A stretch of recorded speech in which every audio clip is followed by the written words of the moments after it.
So today we're going to talk about some of the roots of contemporary secular Buddhism that we find in Thailand, with a couple of really interesting characters coming right up. So I'm Doug Smith. I'm study director at the Secular Buddhist Association. That's secularbuddhism.org. If you're new to the channel and interested in living a wiser and a kinder and a less stress-filled life, consider subscribing. Our general aim here is to bring to you ideas from Buddhism, and in particular early Buddhism, as understood through the lens of contemporary people, trying to sort of fit these teachings into a contemporary context so that they resonate the best for us and can be the best sources of learning in our lives. And in a past video, I talked about some of these roots within Burma, another country in Southeast Asia, and in particular in the person of Ledi Sayadaw, who was one of the great innovators and the person who really came up with the idea of insight meditation, which hadn't really existed in that sense before him. Although, in another sense, everything he was saying was canonical, was correct. It was just he put a particular spin on it. But there are other influences as well on contemporary belief and practice that came from Thailand. And this story begins actually deep into the 19th century with King Mongkut, who lived from 1804 to 1868, and he was one of the kings of Thailand. He was also the inspiration, interestingly enough, for the sort of Western-oriented king in the musical The King and I. And so if you've seen The King and I, well, King Mongkut is that king, although I don't think he's actually named that in the musical, at least I don't remember. And King Mongkut was at one time a Buddhist monk. He went through a period of monasticism in the 1830s, and during that time he met with a number of Christian missionaries. And it seems as though that it was his discussions with these missionaries that gave him more of an insight into Western culture. Because even though Thailand was not colonized and has never been colonized, nevertheless it was surrounded by other countries that were colonized by the West. And so the king at that time was, of course, very interested in what was going on, and in ways that the West seemed to all of a sudden be so powerful and important. And in trying to sort of reform Thailand in certain ways to make it more Western, at least in ways that could help their progress. And in particular, he took an interest in science, and in the ways that early Buddhism, the Buddhism, what we now call Theravada Buddhism, was less than perfectly scientific, at least in its practice. So, for example, there was a general belief in many parts of the world, in Thailand, that the world was flat, and he, understanding the arguments that the missionaries put for him, came to the understanding that, of course, that's not true, that the world was round. This is, of course, only one example out of many. But in general, and what's important for us today, is that King Mongkut basically tried to purify the Sangha of certain of the, we would say, folk practices and folk beliefs that he understood to have sort of infected pure Buddhism. In particular, let's say, God worship that was taking place within the monasteries. And King Mongkut believed that God worship came out of animism, came out of Brahmanism, that is to say, early Hinduism, and that it was not something that was true and pure to Buddhism. So he basically tried to reform the Sangha and reform the Buddhist teachings in ways that took it back towards what he thought of as the more sort of rational scientific teachings that you found in the Pali Canon. Now, of course, we know nowadays that looking at the Pali Canon as rational or scientific may be helpful in certain contexts. It's roughly true of certain of the texts, but it's not true of others.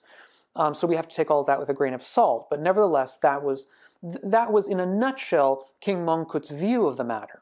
And also, it was almost certainly the case that he would have had other political and social reasons to do this reformation of the Sangha, at least parts of the Sangha. Of course, he couldn't do everything, but so we shouldn't think of it as only having to do with a kind of a secularization of the teachings or anything like that.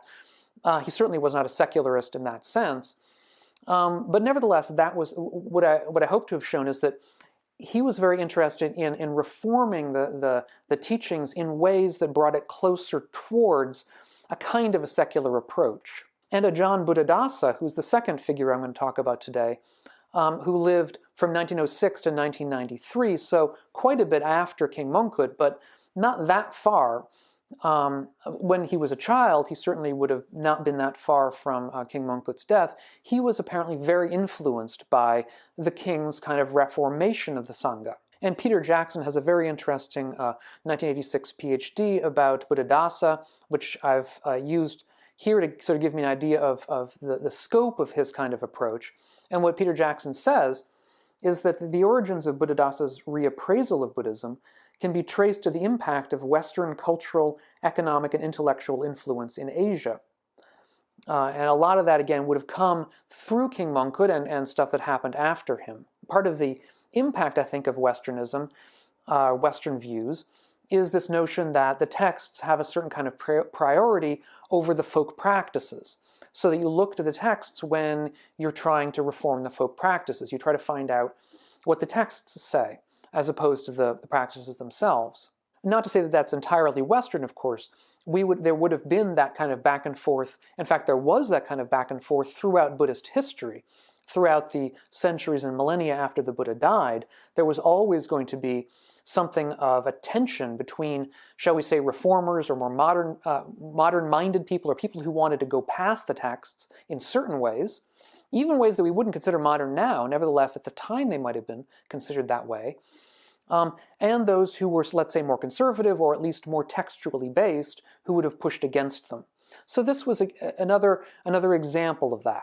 But ironically, a lot of what Buddhadasa did was actually to reinterpret these early texts in ways that really took them outside of the way they actually should be read, or the way that they would be read if you hadn't had his kinds of preconceptions.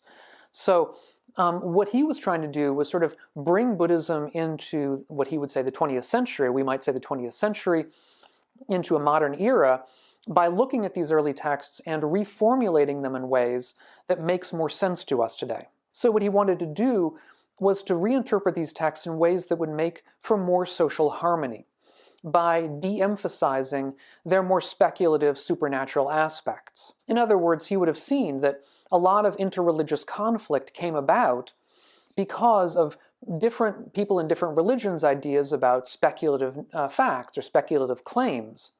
The existence of God, the existence of angels, the existence of other lives. Since these kinds of questions can't really be answered by obvious tests, or at least not answered to people's satisfaction, to everyone's satisfaction, it's best just to leave them aside. In other words, that in order to lessen this kind of global conflict over religions, let's just put aside some of these questions that arise within the context of Buddhist practice. So for one thing, Buddhadasa de-emphasized the notion of literal rebirth. He left it aside. He said it should not be a focus of our practice, the existence of other lives. It's not clear to me whether Buddhadasa himself actually believed in rebirth.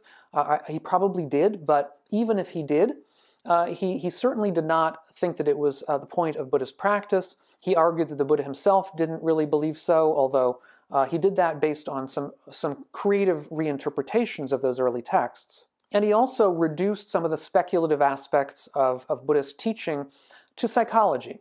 So in other words, it wasn't a literal hell that you would go to in the next life, or a literal heaven that you would go to in the next life, but that these heavens and hells were part of this life. They were things that we could experience here and now. And of course, this sort of thing has been said by other Buddhist teachers in other traditions, in Zen tradition, for example, very famous Zen stories and along these lines. But he was trying to take that kind of teaching and run with it, so that what were in the Pali Canon, what was in the Pali Canon, the original texts, very speculative kinds of claims, he sort of reformulated in this life terms, in terms of this life psychology. And to that end, he also tried to level a little bit the distinction between layperson and monastic. And I mean, the irony here is that Buddhadasa was a Buddhist monastic, a Theravada monastic. So he retained that monastic status throughout his life.